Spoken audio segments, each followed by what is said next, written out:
अच्छा यार, आप लोग भी देखते होगे हमारे पास जगह तो बहुत ज़्यादा है, लेकिन उस हिसाब से हमारे पास परिंदे बहुत ही कम हैं।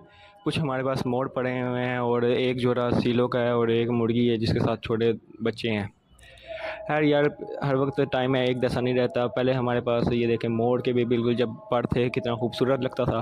खैर, मोर के पंख तो आ जाएंगे, उसके साथ ही हमारे पास बैंटम की मुर्गियाँ थीं, बाकी ये देसी मुर्गे थे, मुर्गियाँ थीं। और इसके अलावा कोई फैंसी थे, एक गोल्डन हैवी का पेड़ भी था। उस गोल्डन ये मुर्गा तो आपको दिखा देता हूँ, उसकी वीडियो बड़े होके कि ये ऐसी थी। साथ ये जोड़ा लेके आए थे, छोटे होते से ये हमने खुद ही पाला था।